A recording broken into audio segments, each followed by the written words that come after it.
I'm Sherry Kidd. I'm the Vice President this year, and I'm so happy to see a wonderful group out this morning. We have two amazing candidates to hear from, so we're very excited about today's program. I would like to welcome guests, but I don't know all of you. We have quite a packed crowd. If you would raise your hand and introduce yourself, your guest. Yes, good morning. I'm Vonda French and I'm voting for Bill. All right, well, Vonda French, if you want to go home, you're going to vote for Bill. Yes, hi. I'm Andrew Coultridge. I'm here again. Thanks for having me. Compliments to whoever your programming chair is. You guys always have good speakers. Thank you very much. I'm just here to listen. Thank you. I got my first compliment of the day. No, Mr. Bob always compliments me first thing in the morning. Okay. All right. Yes, we have someone over here to introduce, please. I'll introduce them. Sandy Sinnis and April Wright from Caregivers, and they're going to join. Caregivers is going to join. Oh, very good. Wonderful, wonderful. We need caregivers. Okay. You, sir? Would you? I'm a member, I've been a member for a couple of years. Yes, I know, and I wanted to wish you a good morning. Okay.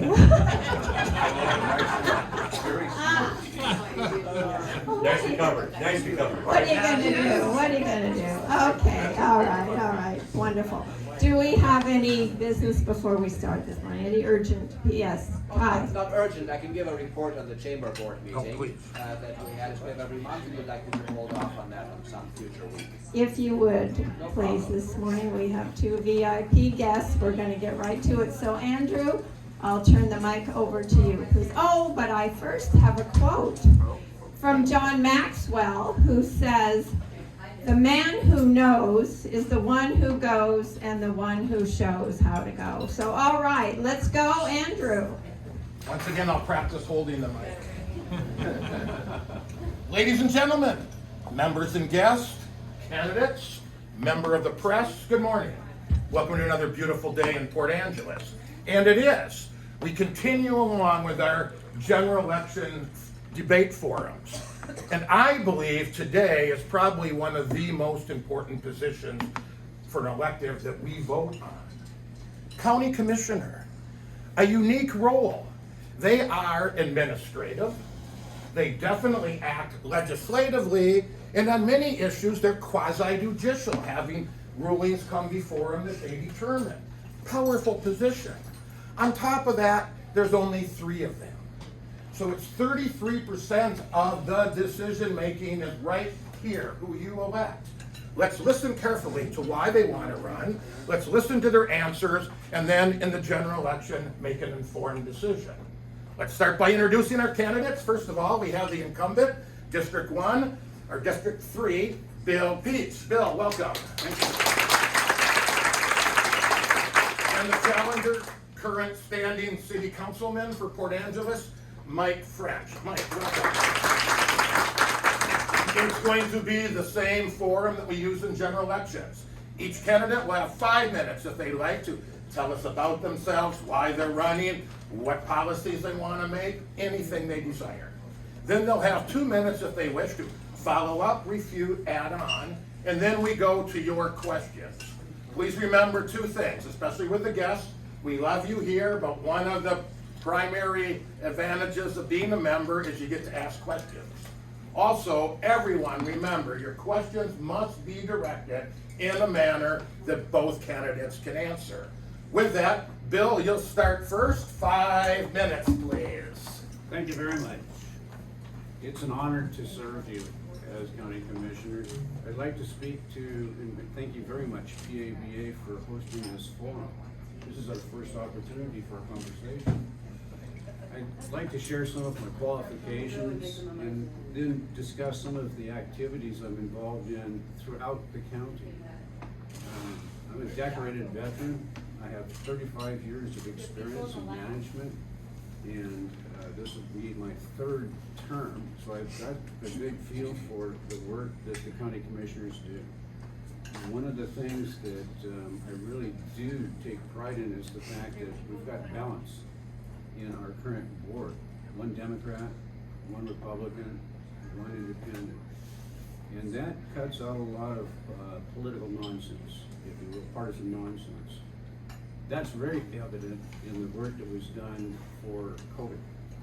You know, we were very rapid getting the funds out to the community, distributed about $13 million. And one of the things that we wanted to do was a very structured distribution of the funds in case we were audited later. Feel very comfortable. Our chief financial officer did a great job. But we made certain that we got those monies out to the community quickly. I'll share another thing with you that, as far as qualifications. I have a civil engineering degree, a forest engineering degree, and an MBA. Very, very comfortable with financial analysis. And during my tenure as your commissioner, there's always been a balanced budget. There's a lot of detail that goes into preparing that budget, a lot of work, a lot of consultation, but that's something that I do quite well. I'm very comfortable with financial analysis. Let me talk about some of the projects that I'm working on that are countywide. Currently, I'm giving a hand to the Dungeness River Reservoir project. The reason for that is that I sit as the vice chair of the Board of Natural Resources. We set policy for the Department of Natural Resources. And I've got really good contacts within that organization, the DNR. We've hit a little bit of a rough spot on the road, dealing with the issue of valuation. And so I'm giving a hand to try to resolve that. I've got a lot of experience dealing with timberland and property valuation.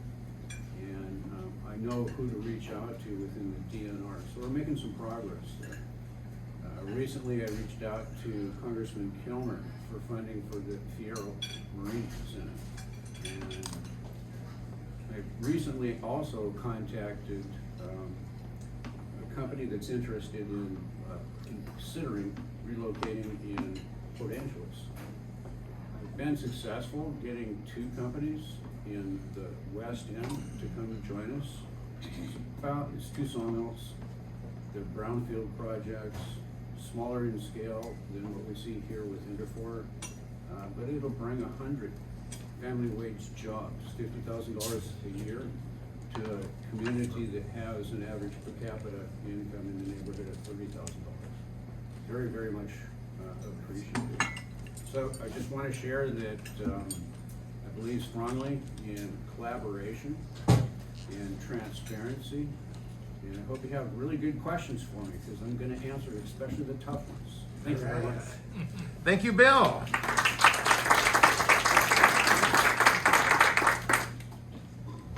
Mike, please, 5 minutes. Well, thank you for hosting this debate and having us. My name is Mike French. I was born and raised in Port Angeles. I graduated from Port Angeles High School, Peninsula College, and then eventually Central Washington University. For the last 15 years, I've been the owner and manager of the First Street Haven restaurant in Port Angeles in downtown. My wife and I have 2 young kids. Ever since my wife and I were young, we always wanted to be active in our community. When we were younger, we did that through performing and volunteering with Port Angeles Side Opera Association and the Port Angeles Symphony Orchestra. In more recent years, I've been a board member on a variety of boards around our community. The Olympic Peninsula Community Clinic, that's the organization that runs the rediscovery program that pairs social workers with law enforcement. I was the president of that board last year. I've served on the Port Angeles Chamber of Commerce Board. I've served on the Olympic Peninsula Tourism Commission, the Clallam County Homelessness Task Force. I'm currently a member of the Port Angeles School District's Capital Advisory Committee. And of course, for the past 5 years, I've been an elected member of the Port Angeles City Council. I'm running for this position because I think Clallam County needs leaders who value and prioritize housing, economic development, and strategic planning. And I think I have the personal qualities and life experience to be an effective, engaged Clallam County Commissioner. We're actually sitting on the edge of quite a bit of change at leadership at the county level. We've seen a lot of staff changes over the past few years, some really great hires. We're seeing this election cycle, we're going to see a new director of community development, we're going to see a new county sheriff, and potentially a new county commissioner. And then right away in the next few years, Clallam County is going to have to update its comprehensive plan. To do that successfully, we're going to need leaders that value collaboration, public engagement, and planning in and of itself. A comprehensive plan can't just be a document that's checking off a requirement for the state. It should be a document that sets the stage for a decade of public policy. At the City of Port Angeles, I've been a leader in developing public policy and strategic planning in a variety of issue areas, in public safety, in economic development, in housing, in tourism and marketing. And I think on these issues, I've shown myself to be a thoughtful, pragmatic, collaborative leader. So on these issues or a variety of others that are going to come up at the County Commission, we're probably going to have a lot of questions about the issues. The two that are always forefront in my mind are housing and economic development, and I think they're very closely tied. Our Clallam County EDC, in their last 5-year economic plan, did a community survey, and what they found was that housing and basic economic needs, like the need for good wage jobs, those dominated the conversation. It's hard to find a public meeting in Clallam County where housing doesn't come up as a barrier, as a conflict, as something that we need to solve. And I think that it's important to point out that the City of Port Angeles has emerged as a leader in housing policy over the last few years. We convened an affordable housing task force. We passed a housing action plan. We passed comprehensive residential zoning reforms citywide that allowed ADUs and duplexes to have more density in our residential zones. We passed our commercial zoning reform that allowed more mixed-use development and multifamily housing in our commercial zones. We passed a multifamily housing tax exemption. We passed a SEPA infill exemption for infill development. And then we've devoted $1 million of our ARPA funding to partnering with local agencies on affordable housing. Partnering with Peninsula Behavioral Health on new permanent supportive housing units at the Allview Motel. That was actually a really successful collaboration with the county. We partnered with Habitat for Humanity on an aging in place program so that our seniors wouldn't have to leave housing that worked for them because of mobility issues. We partnered with Peninsula Housing Authority on the planning for new units on the west side of Port Angeles. My hope is that on the housing issue, I can leave you with a little bit more optimism on a long-term strategy for housing affordability in our region, because it really is the most significant barrier to sustained economic growth for the county. On these issues or a variety of others, we need leaders that are engaged and effective. And I think that I have shown at the Port Angeles City Council level that I can be a thoughtful, engaged, pragmatic leader, combined with 15 years of experience in the private sector as a small business owner. So I'll be honored to have your vote as Clallam County Commissioner, and I look forward to your questions. Thanks. Thank you very much, Mike. Bill, is there anything that you would like to add? Just real quick, the voter's guide, voter's pamphlet, if you look at the section that I organized, doesn't identify the different organizations and committees and boards that I'm a part of. That's because there's not enough room. Yeah. I sit on about 20 different boards and committees. I audit a couple of others. Developmentally disabled, the Discovery Trail, emergency management are examples. Let me also share that prior to taking a political position, I do have quite a bit of depth in economic development. I'm a past president of the EDC, past president of the Forks Chamber of Commerce, and I have 10 years experience in business development. So thank you very much. Very good, thank you. And anything to add as well, Mike? I'm fine with questions. All right, questions. Kai, you got a two-parter? I have a question. My question is about taxes and regulation. If elected, are there any taxes that you would impose or raise, or any taxes that you would decrease? And same with regulations, any new ones you think we need, any old ones you get rid of? And in regulations, feel free to comment on the comprehensive plan if there are any specific things that you think ought to be changed, added, or taken away from what we have now. All right, so Mike, you're on. What taxes would you increase, decrease? What regulations would you increase, decrease? So I don't have any specific taxes that I'm looking to increase. I will say that as a Port Angeles City Council member, I proposed a 0.1% affordable housing sales tax increase for the city limits of Port Angeles. That went to our voters and that was passed, by a decently wide margin. And then 2 years later, the Clallam County Commissioners actually acted on that and passed that same 0.1% sales tax countywide.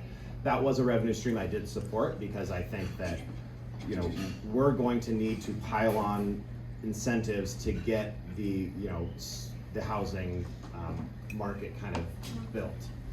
I really like that part about the comp plan. I do think that there's quite a bit, of opportunity in the comprehensive plan, both from a climate change perspective, but from a water resources perspective, from an emergency management perspective, that really could be taken a look at. And then as far as regulations, at the City of Port Angeles, I think that my record has been someone who wanted to look at housing regulations and remove as many of them as we could. I think that over the last 40 years, we've seen a regulatory scheme that has been, I think, an example of a backfire as far as the intended effect, and it's prevented us from building, more housing. And a good example of that, if you go in any of our cities and look at apartment buildings, you see a lot of apartment buildings that you can tell they're aged. They're built in the 50s, 60s, 70s, 80s, and then you see like a 20 or 30 year gap where you just don't see a lot of apartment buildings built. And that's partially because of regulations. A lot of them are from the state level that we don't have control over. But I do think at the county level, we have opportunities both to partner with our cities on housing and, work on urban growth area issues. And of course, all of that's gonna have to be done in conjunction, in collaboration with the new Director of Community Development. Same thing, Bill, both taxes and regulations, what would you decrease, what would you get rid of? I'll try to decrease as much taxes as I can. I'm the only city and county commissioner in the state of Washington that participated in an action to lower sales tax. It's not easy, it doesn't happen often, but it is my opinion that if you want to help people with affordable housing, let them keep more money in their pocket to use as they choose. As to regulations, I'm looking forward to working with the DCD director. I see some opportunities for us to decrease the expense associated with getting the permits to build a house or to add on to your house. And I'm going to be endorsing that vigorously. As to regulation, I am really not a fan of additional regulation. Some of the things that I see going on are at the state level, there is a regulation that gets rubber stamped at the county level without actual conversation as to the applicability of that. And I'd like to sponsor those conversations. So I do look forward to working with the new DCD director. Thanks. Anything to add, Mike? I mean, it's a good question. There's a lot there. Like I said, we don't just have to talk about housing in it. Again, the comprehensive plan angle, the last time the county updated its comprehensive plan was in 2016 and then 2018. And from my perspective, that wasn't a very significant update. And in fact, it was challenged by the growth management board. There was a little bit of, of a kerfuffle there. I would like us to see us really value that comprehensive planning effort and to say, let's like I said, let's set the stage for a decade of public policy. Let's look at our urban growth areas. Are they actually containing, enough space for us to grow in our urban areas? At the commissioners meeting yesterday, it just came up an issue where they're trying to provide water access to the Carlsberg, the Squim urban growth area, and getting water to the airport is a tricky thing just because the airport sits outside the urban growth area. So that's one of those things that comprehensive planning can look at to say, do our urban growth areas need to be adjusted? And again, in conjunction with the new elected DCD director. Anything else, Bill? Yeah, one of the things that the county needs very definitely is large industrial zoning.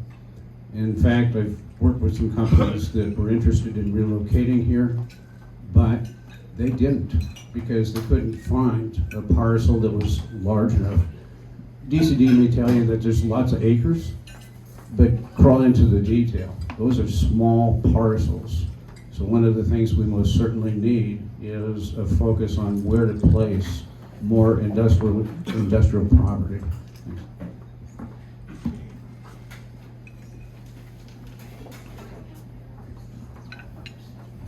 Thank you for bringing up the topic of Carlsberg. That's my home area.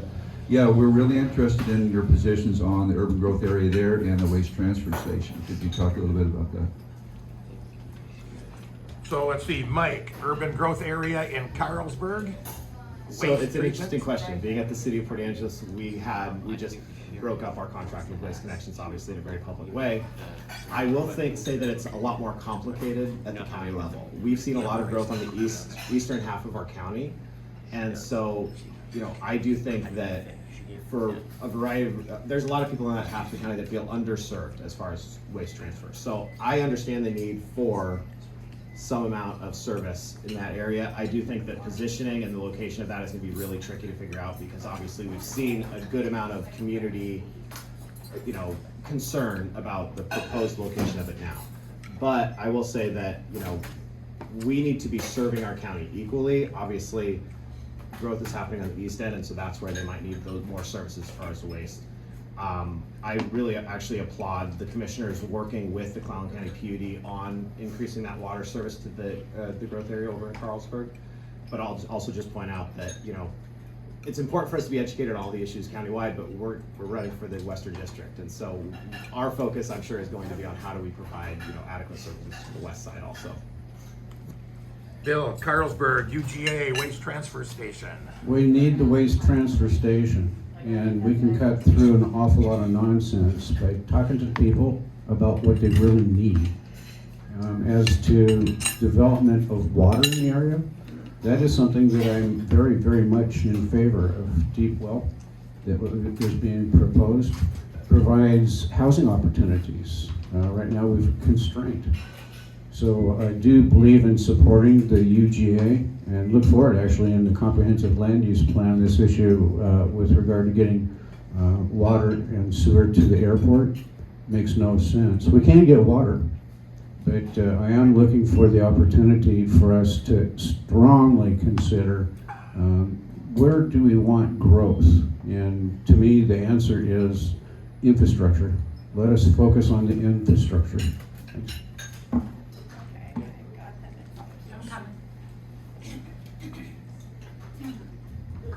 It's a segue into what you were just saying, Bill. And so this is a question from the Port Angeles Business Association to you, gentlemen.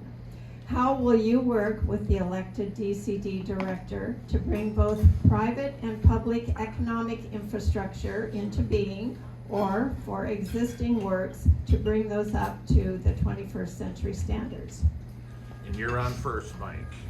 Working with the DCD director. So this is the question from the Business Association. From right? us. So right. I thought this is a fairly deep question. They let us know this question about a week ahead of time. And the first thing that I like about it is that the PABA is thinking organizationally.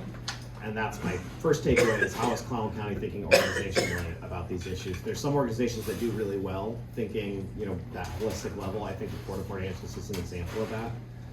And then the second thing I would say is that the question rightly focuses on the relationship building aspect. And I think that that's something that, like I said earlier, we're sitting kind of on the edge of quite a bit of transformation as far as the leadership at Clallam County.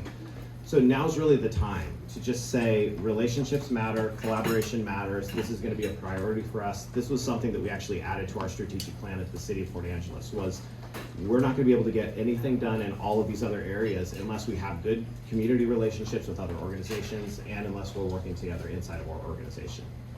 To get to the meat of the question, it's, it's a little bit of a vague term because I would say that, when you talk about economic infrastructure, there's physical infrastructure like we've talked about in the previous question, and then there's kind of the non-physical infrastructure. So philosophically, I'm a private sector person. I've been in small business for 15 years. I believe in markets. I believe, in the private sector. So I would want to see the Clallam County's role in identifying barriers to that, economic sustainable growth and then systematically and strategically removing those barriers. For me, the two big barriers that I see are in workforce development and in housing. And I would also say we've talked about a couple other little small technical things, like things the EDC has already identified, like the need for the contiguous large industrial acreage that's serviced by utilities, or the procurement issue that I know the EDC's been working on, those kind of things. Same question, Bill. Thank you. I'm very much looking forward to our new DCD director. And one of the things that I see is the collaboration with the county commissioners.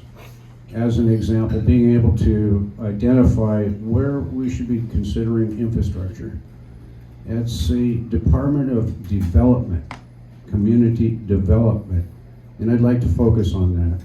So being able to take a look at proposals from DCD that take a hard look at where we should be placing our infrastructure is something that's really important to me. And I look forward to regular conversations with the new DCD director. I'll tell you another project that I'm working on deals with, it's a responsibility in DCD, but it is code enforcement. And I've got to tell you that what we are currently doing doesn't work very well. And so I've been monitoring. There's a monthly meeting that the commissioners asked me to sit in on. I've been monitoring some of the issues that are being identified. We have a summary of all outstanding code compliance issues. And a couple of things that are common are individuals that have a different problem other than reading. It's a problem of mental health, it's a problem of drugs, and I'm currently working on a nuisance ordinance. Have been since last November. The framework for the nuisance ordinance comes from the county of Spokane, and pretty straightforward. I studied a lot of ordinances out here, but this particular one was appealing because it identified the first part of compliance is for DCD, code enforcement, to notify the individual. The problem that we have with that is after 50 notifications and nothing has changed, and the nuisance is still out there, we need to switch gears. So actually in the Spokane ordinance, it says 3 calls, 3 reports within a 12-month period. And then the issue is turned over to law enforcement. And one of the issues that I'm working on in that particular ordinance is the individual that has a mental health issue and or a drug issue. And so I'm being very careful. I've had lots of advice. I think it's on the agenda for conversation with the commissioners the 29th. Being very careful to protect their rights in this process. At any rate, I'm looking forward to collaborating with the new DC director. Mike, would you like to comment on code enforcement? Certainly. I was thinking about getting back to the original question a little bit, but I can comment on code enforcement if you want. Again, the original question is about economic infrastructure, and to me, it's not enough to just work with the director of community development. That's going to be a really important relationship between the commissioners. We've seen how important that relationship is, but if we want to have good economic growth, solid economic infrastructure in the private sector and the public sector, we're going to have to work with a lot of other institutions, other governments. The Clallam County PUD is obviously going to be an important player as far as infrastructure, working with our individual cities, having good relationships at the staff level and at the elected level. I would say I have a lot of those relationships with the city of Port Angeles, with the city of Swim. So, I think it's important that we don't just sit inside of our own silo at the county, that we're really engaged with other. And I would say, I don't want to be a critic of the county at this level. I think they do try to foster a lot of those relationships. Some are stronger than others. But it's important that we're not just, like I said, sitting in our silos. Since we're talking about infrastructure, would you each, if you could get the funding, what would be 3 infrastructure projects you would put on in this county, Bill? I'd start off with the deep well project in Carlsberg. And I see that as an opportunity in terms of bringing water and infrastructure into this system. We're currently working on the Dungeness River reservoir, and we haven't firmed up the total cost on that. It's because we're being very careful in a staged approach, but that is most certainly a project that I would find as much money as I can for. And then developing additional sewers. You know, we've got Carlsberg, we've got, right now we're working in Column Bay to develop that sewer. Following the sewer in Column Bay, water is the next key ingredient for getting development into that area. Like 3 big projects. Sewer was one of my first ones that I was going to go to. You know, Forks is actually doing a sewer rehab that I think is long overdue. That the Clallam County, the Opportunity Fund helped them fund. But I would want to see, you know, expansion and not just rehabilitation, so that we can add a lot more to the system.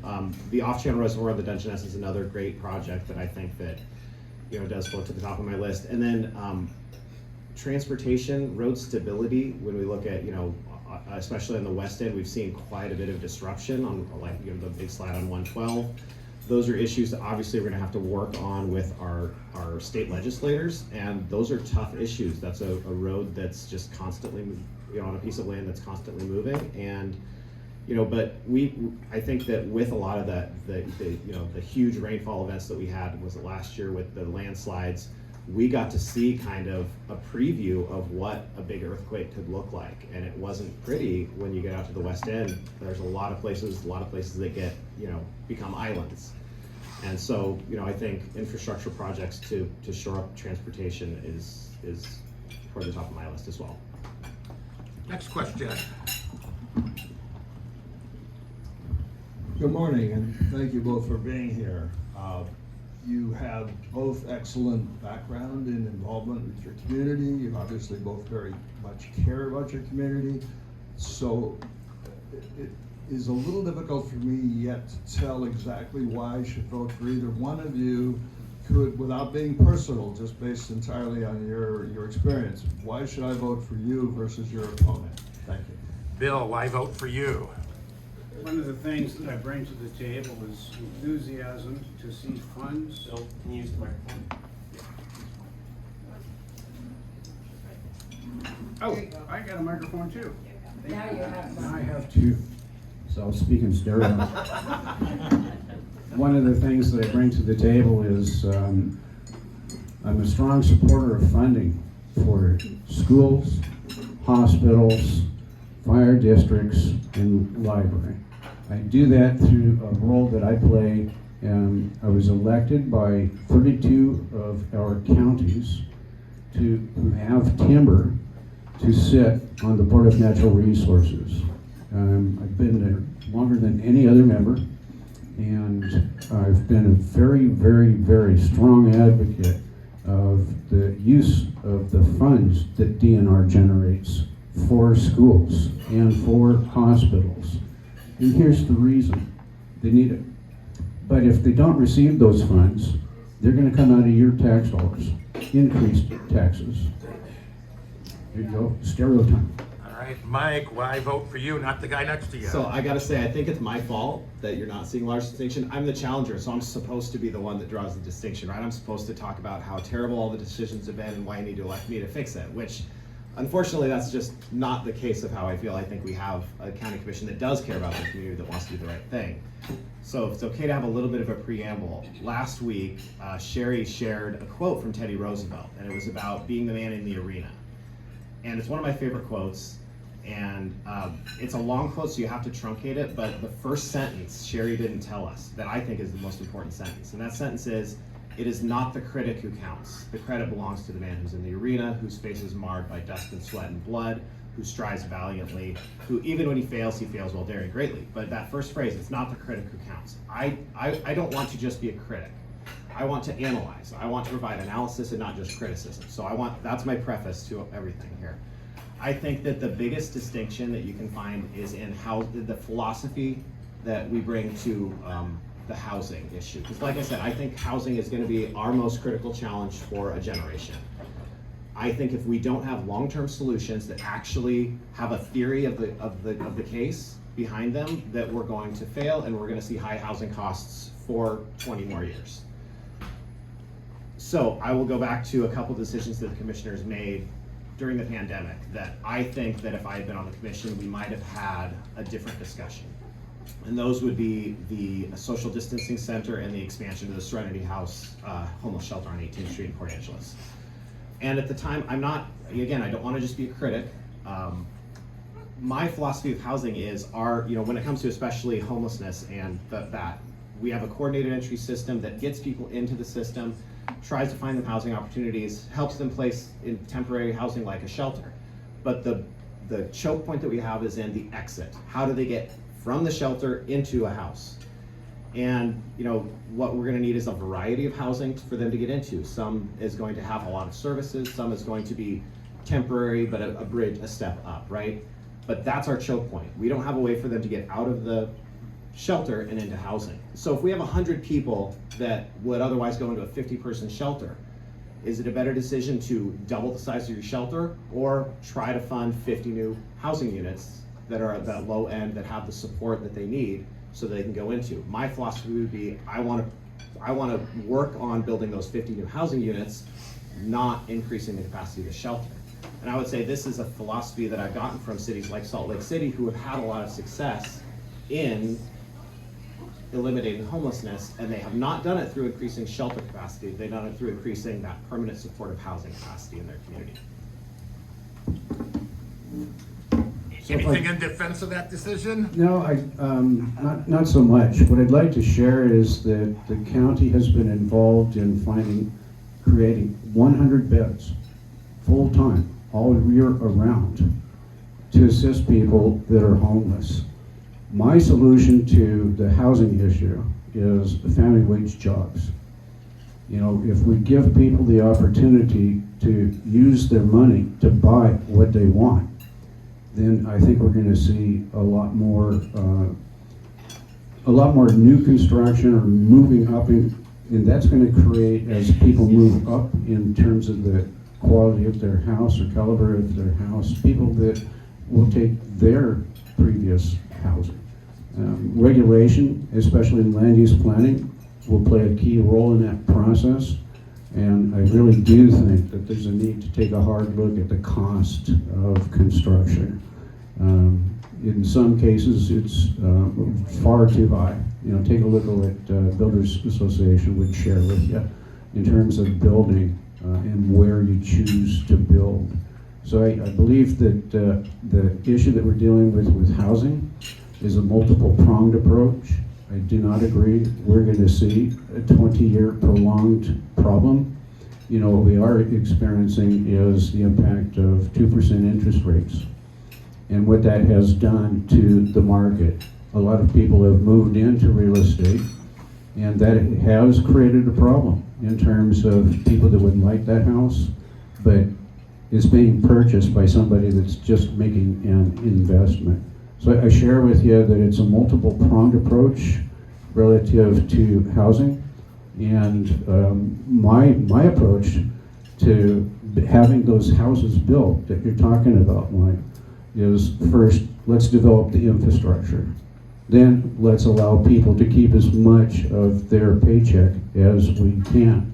Let us then take a really hard look at what it costs to build and decrease that where possible. In DCD, a conditional use permit is like $3,000. Why? Why does that fee have to be so high?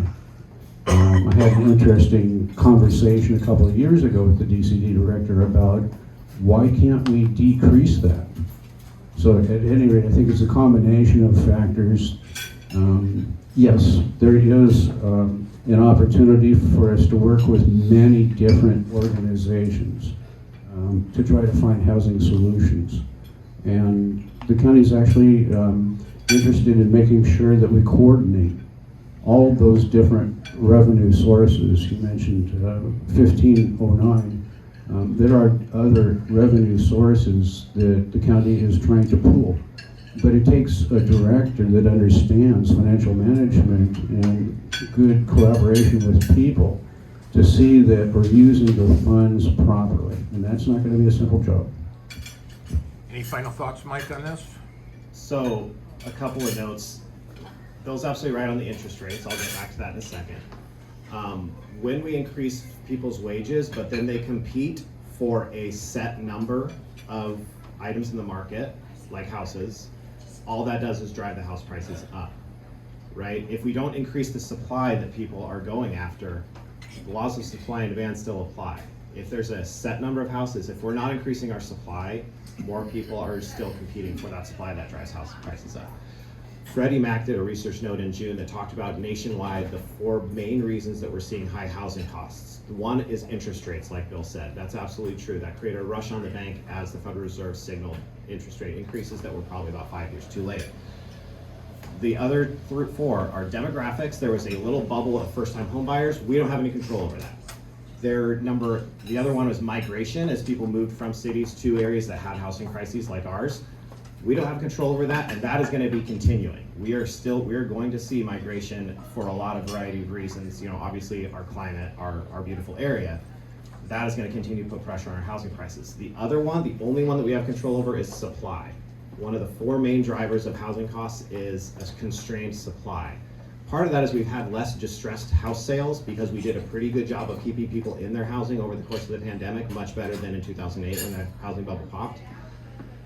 But if we can't find a way to get supply, we are not going to see relief for working families, even if their wages go up, because they're going to be competing for those same houses against everyone else.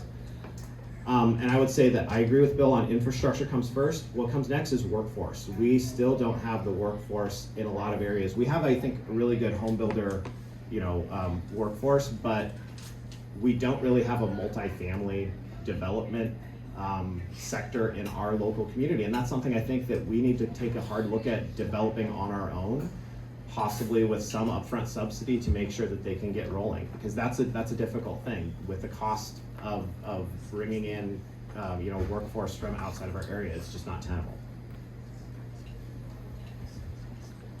Final thoughts, Bill, before you move on to the next question? I think government has a role in assisting with housing, especially for people that are homeless or people that have specific needs, developmentally disabled people, and also seniors. But there needs to be a different approach than government spending to build housing. Government spending to build infrastructure is absolutely fine with me. Okay, next question. First off, I'd like to thank you for the really civil discourse. Yes. It's very appreciated and makes us all, I think, honor and respect this role. So, the county assessor provided the Clallam County EDC a data dump of all properties and sale information, and we did some analysis and found that the number of owner-occupied purchases went from 89% 5 years ago to just 59% this year and last year. So that obviously is affecting the ability of first-time home buyers to be able to compete and purchase those lower end or median price $425,000 and lower homes. Is there anything that you think the county should be doing as far as policies regarding non-owner occupied purchases? Mike, non-owner occupied purchase. That feels like a euphemism on some level. So I do think that, I have a deep background in the tourism industry, and the tourism industry puts pressure on home prices through short-term rentals. And I think that absolutely there is reasonable action that cities and counties can take to regulate short-term rentals. I do think that we are fooling ourselves if we think that we can make a large dent in home prices through just regulating short-term rentals. Again, most of the activity in that area is mostly due to those low interest rates. people saw an opportunity for investment and took it. I really think that, I've said this at city council meetings, for a lot of people that are jumping into the short-term rental game, they're probably gonna jump into the long-term rental game at some point when they see how much work it is. There are a few people that are very good at turning over their short-term rentals, at getting them filled, and they can make a lot of money, but it's a lot of work. And so I absolutely think that it's something that we can do at the county and city level to put common sense regulations. Could you name a couple of those? So you can limit the area in which they're allowed to operate. So, I think that it makes total sense to have a short-term rental on the waterfront in Port Angeles or on Lake Creston or Lake Sutherland. I think it makes a lot less sense to have a short-term rental in a residential neighborhood. The residential neighborhoods are for residences.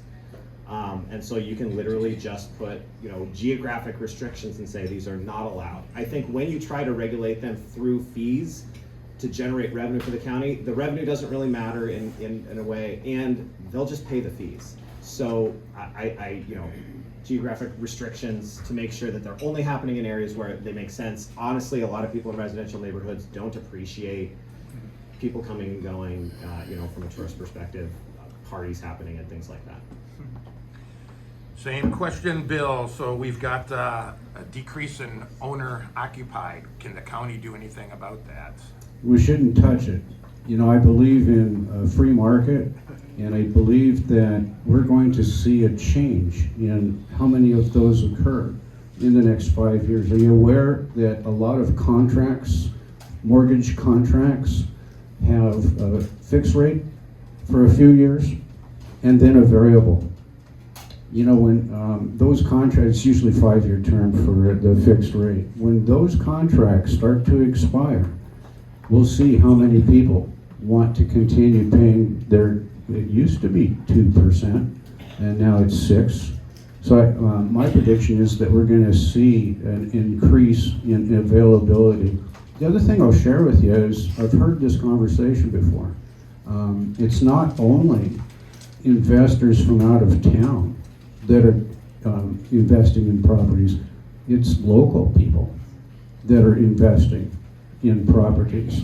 And we should not be interfering in a free market situation. We should allow them to continue to use their funds as they choose. Next question. Come on, Paul, you gotta have a question. We did, we learned it out. With our reasonableness. I'm not a member, I can't call. But once members are done asking questions, we totally welcome guests, if time permits, which it is, to ask a question. So my question is, can you define, what is your definition of affordable housing, number one? And then number two is, how do you think you achieve that definition? Bill, what is the definition of affordable housing? On the West End, it's a little different than it is in Sequim, but a family wage job and different measures of family wage job throughout the state give you a sense. In the West End, the per capita income is in the neighborhood of $30,000 a year.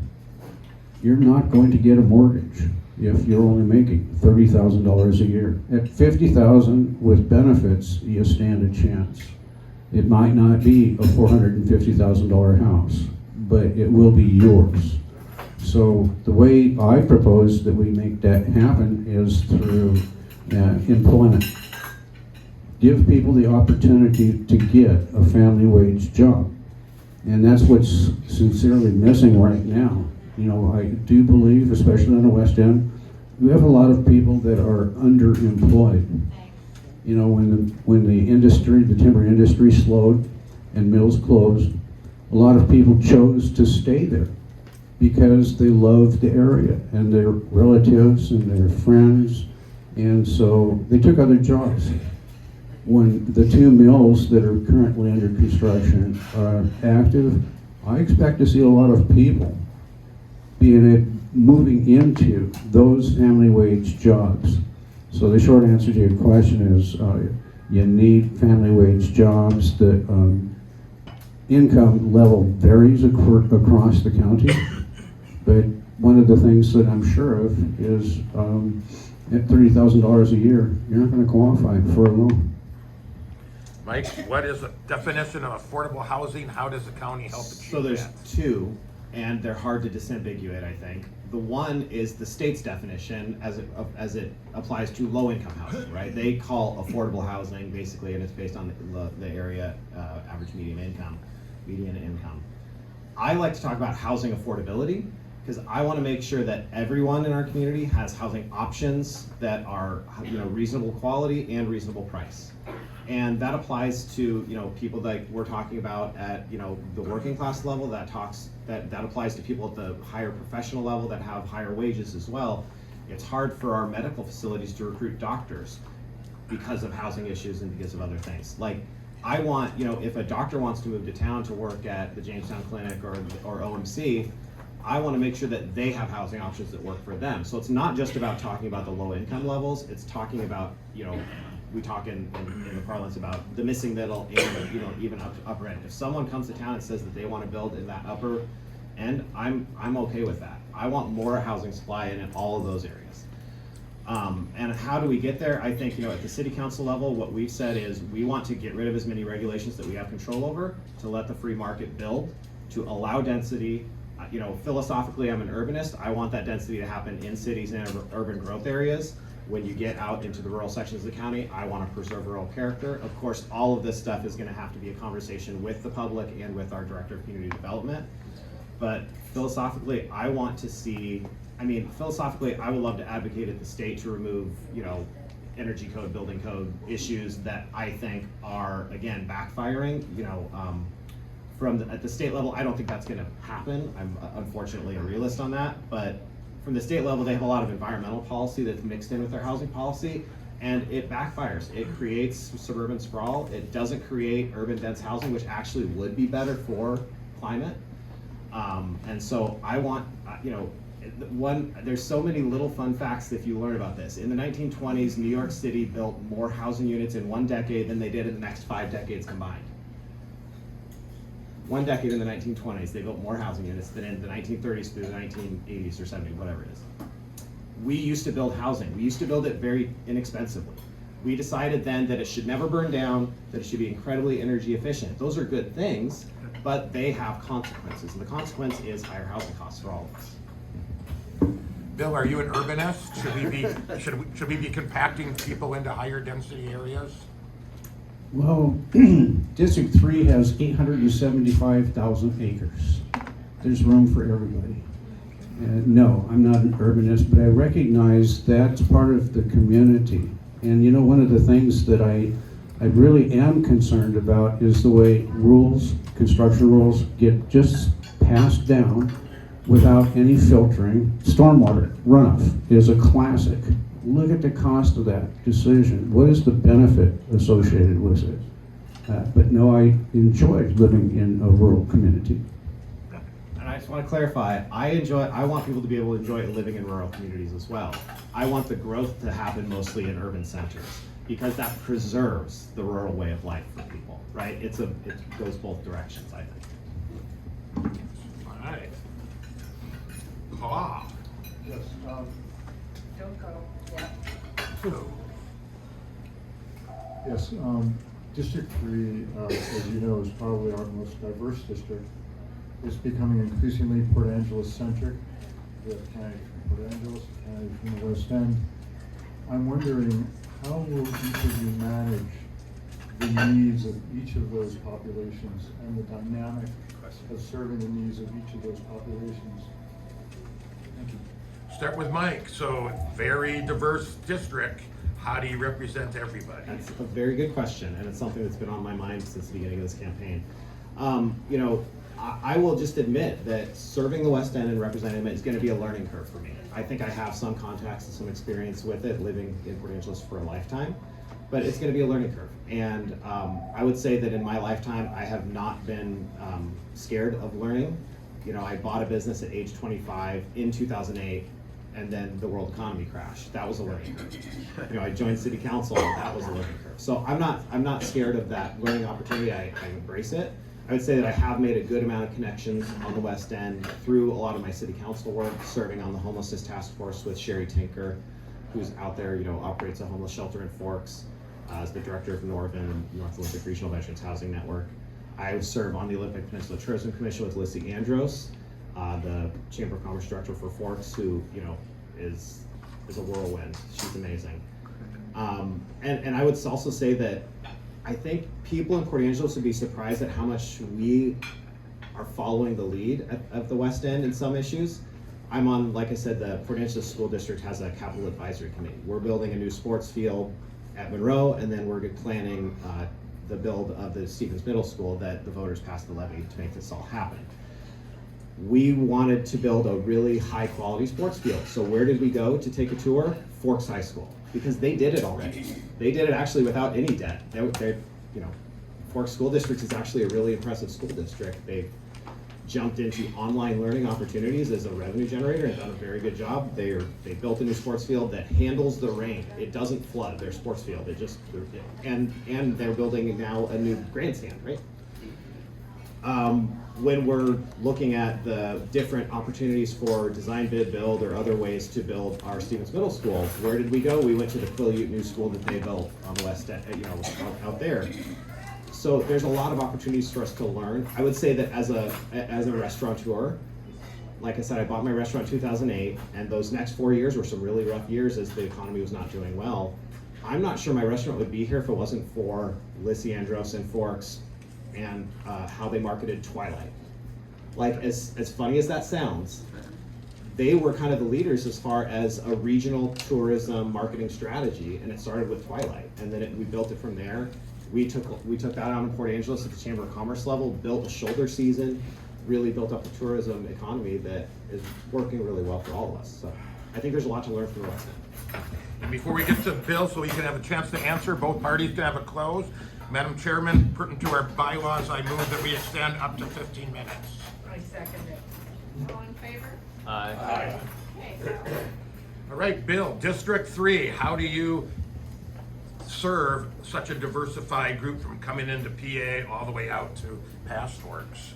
It takes a lot of cooperation, a lot of collaboration. Here's a stat for you. At the high school, 51% of the students, not the high school, the entire school in Forks, 51% of those students are Caucasian. The next group is the Native American community, and then we have the Mexican community and the Guatemalan community. It takes time to develop relationships. When I say time, I'm referring to many years. I've had that benefit because I've been on the West End for quite a long time. Everybody will smile, shake your hand, turn around, and walk away if they don't trust you.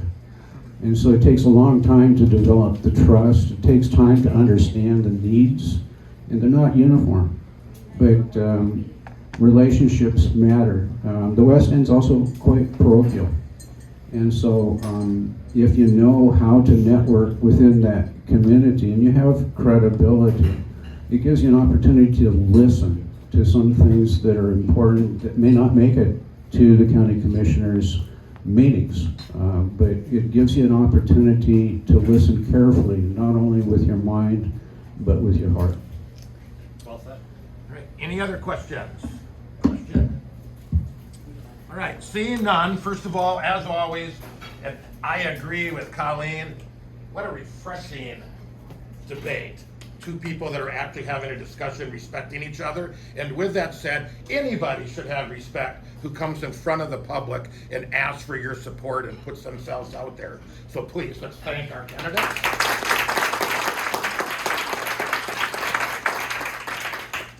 Go ahead. And with that said, Mike, please, or I'm sorry, Bill, please, your closing. I ask for your vote. I want you to remember one thing, please. I work for you, not a special interest group. I work for all of the citizens of Clallam County. And so I'm humbled and very, very much appreciate the honor of representing you, and I want to continue to do that. Thank you. All right, thank you. And Mike. Well, thanks for hosting this. Thanks for asking good questions. This is the first time in my life that I've run for a partisan office. And when I was, younger, I really followed politics closely. I've always been interested, reading articles, listening to podcasts. And when I joined the Port Angeles City Council, one of the unexpected joys was that it took away all the time that I had really been devoting to national politics. I just didn't have time for it. And what it showed me was that, local politics is really about local issues. It's about doing what's right for a community. And to be successful at the local level, it's about being engaged with your community. It's about being informed on the issues. It's about being aware of how other communities are solving similar issues. And it's about putting in the time to be effective and as an elected official. So I think I have the experience at the city council level of being thoughtful, pragmatic, and effective. And I think I have the private sector experience as 15 years running a small business. I would be honored to have your vote, and I'd be honored to serve as your next county commissioner. Thank you. Thank you, candidates. Madam Chair, the meeting's back to yours, and I believe next week is the sheriff race. All right, well, we had a very good experience this morning. Thank you both for being here and for fielding our questions. We really appreciate that. One more time, thank you. Be here next week. We'll have 2 candidates for sheriff, and it'll be exciting. So, meeting adjourned. Have a great day. Thank you, Bill.